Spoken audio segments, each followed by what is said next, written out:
Hai, selamat datang di channel Anita Rahman Chan. Dukung channelku ya dengan cara subscribe, like, comment, and share sebanyak-banyaknya ya. Satu lagi, bunyikan loncengnya agar kalian dapat update terbaru dari novelku. Terima kasih. Hope episode 24. Zira membawa ketiga anaknya ke kamarnya. Mama, kenapa Oma memukul Mama? Tanya Zain takut. Oma tidak memukul Mama sayang. Zira tidak ingin anaknya mengingat kejadian tadi yang dapat mengganggu psikis anaknya. Aku takut, Ma, ujar Zain sembari memeluk Zira dengan erat. Tidak apa sayang, ada Mama di sini, tidak perlu takut. Zira menenangkan Zain karena dia yang paling terpukul atas peristiwa itu. Sultan Haki keluar dari rumah Zira dengan harapan hampa. Zira telah memutuskan hubungan mereka. Satu-satunya orang yang bisa membantunya yaitu Nyonya Amel, sama sekali tidak bisa membalikkan hubungannya. Bahkan hubungan menantu dan mertua itu rusak gara-gara dirinya. Di apartemen, Sultan Hakim merasa frustasi, tidak tahu cara menjelaskan ke keluarganya. Pangeran, macam mana ini? Tanya penasihatnya. Aku tak tahu, sahutnya suntuk sembari mengacak rambutnya. Zira sangat marah padaku. Sultan Hakim merusak perabotan yang ada di apartemennya. Pengawal dan penasihatnya tidak berani melakukan apapun. Cari Ziko di rumah sakit itu. Jangan pertemukan Zira dengan Ziko, teriaknya. Pangeran, kata orang yang ada di telepon Nona Zira, Tuan Ziko tidak ada di sana. Kenapa kita harus mencarinya? Tanya penasihatnya bingung. Sultan Hakim menatap tajam ke arah penasihatnya, mendekati dan mencekram leher pria itu. Kalau awak tak mau melakukan, saya akan melakukannya. Sultan Hakim membawa pengawalnya pergi meninggalkan apartemen. Penasihat berlari mengikutinya. Pangeran, teriaknya. Sultan Hakim membalikkan badannya, menatap orang kepercayaannya. Saya ikut, sahut penasihatnya. Rombongan Sultan Hakim malam itu langsung bergegas menuju rumah sakit jiwa, menyewa seorang supir yang mengerti jalan ke arah kota itu, untuk mengantarkan rombongannya tiba lebih dulu dari Zira. Di dalam perjalanan, Pangeran, kenapa begitu yakin kalau Ziko masih hidup? Tanya penasihatnya. Saya tak yakin Ziko masih hidup. Saya nak memastikan sendiri kalau Ziko memang tidak ada di sana, sahutnya. Jika memang ternyata dia masih hidup, maka saya tak nak dia dan Zira bersatu. Saya akan mencampakkannya jauh, agar Zira tak dapat bertemu dan bersatu lagi dengannya. Sultan Haki sebenarnya sangat baik dan tulus mencintai Zira dan anak-anaknya. Tapi penolakan Zira membuatnya berubah menjadi monster. Dia bertekad tidak akan membiarkan Zira bersatu dengan Ziko atau pria manapun selain dengannya. Zira membawa ketiga anaknya untuk tidur, dan dia melihat Nyonya Amel masih berada di rumahnya. Padahal waktu telah menunjukkan jam 9:30. Tapi Nyonya Amel tidak pulang. Dia merasa bersalah dan menyesal karena telah menampar menantu kesayangannya. Zira, ujar Nyonya Amel. Zira mengacuhkan mertuanya. Dia membawa anaknya ke kamarnya, melakukan rutinitas dari menyikat gigi dan membacakan buku pengantar tidur. Sayang, besok Mama akan pergi keluar kota, ujar Zira kepada ketiga anaknya. Ya Mama, rengek ketiga anaknya. Nyonya Amel mendengarkan percakapan ibu dan anak itu dari balik pintu. Mama di sana hanya beberapa hari sayang. Setelah urusan Mama selesai, Mama akan kembali lagi ke sini, jelasnya.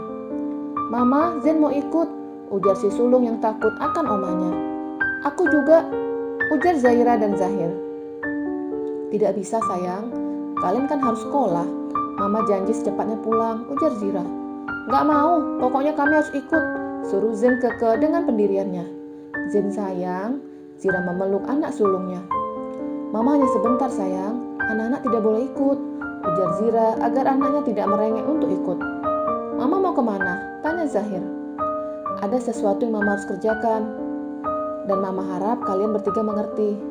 Zira memeluk ketiga anaknya. Berkomunikasi layaknya anaknya telah sekolah dasar, padahal masih taman kanak-kanak. Tapi ketiga anaknya seperti mengerti akan kesibukannya. Baiklah Mama, boleh pergi, tapi jangan lupa bawa mainan yang banyak, ujar Zain. Iya sayang, sahutnya sembari mengecup pucuk kepala anaknya satu persatu. Zain, ujar Zira sembari menatap si sulung. Iya Mama, sahutnya. Kamu jaga adik-adik ya. Yes Mama, sahutnya semangat. Tapi tiba-tiba wajah Zain merengut. Kenapa sayang? Tanya Zira. Zain tidak suka dengan Oma, sahutnya jujur. Nyonya Amel yang berada di dekat pintu langsung menangis. Cucunya seperti mengerti perlakuannya ke Zira. Zin sayang, Mama mau tanya, kenapa Zin ngomong seperti itu? Karena tadi Zin lihat Oma pukul pipi Mama, sahutnya yang masih merekam kejadian itu di dalam memorinya. Zin, apa yang kamu lihat tidak benar. Oma sayang kepada Mama. Oma tidak pernah marah dan memukul Mama. Kamu salah lihat sayang, ujar Zira bohong. Dia tidak ingin anaknya mengingat kejadian tadi. Hanya satu nenek yang dimiliki ketiga anaknya. Dan jika Zin benci dengan Nyonya Amel, maka tidak ada kasih sayang dari seorang nenek untuknya. Walaupun dia tahu Nyonya Amel tidak mungkin tega bersikap acuh kepada anaknya, hanya karena masalah itu. Setelah menenangkan anaknya dan ketika anaknya mulai terlelap, Zira keluar dari kamar anaknya dan mendapati Nyonya Amel ada di depan kamar anaknya. Zira, maafkan Mama sayang. Nyonya Amel memegang tangan menantunya. Mama mengaku salah. Itu hak kamu untuk membatalkan hubungan kamu dengan Sultan Haki. Tidak seharusnya Mama ikut campur dan memaksa kamu untuk menerimanya kembali, ujar Nyonya Amel sembari menangis. Zira sangat menyayangi Nyonya Amel. Dia telah menganggap wanita itu seperti ibu kandungnya. Kasih sayang mereka seperti ibu dan anak kandung. Padahal hanya menantu dan mertua, tapi seperti itu kenyataannya. Melihat manik mata yang basah membuatnya tidak tega. Zira memeluk Nyonya Amel dan mengecup pucuk kepala wanita yang terlihat sudah sangat tua. Dari pertama dia mengenalnya. Dia sadar Nyonya Amel melakukan ini karena tidak ingin melihatnya sendiri. Aku sangat menyayangi Mama, ujar Zira. Maafkan aku juga, Ma, ujarnya ikut menangis sembari memeluk. Dengan meminta maaf tidak membuat derajat seseorang menjadi rendah.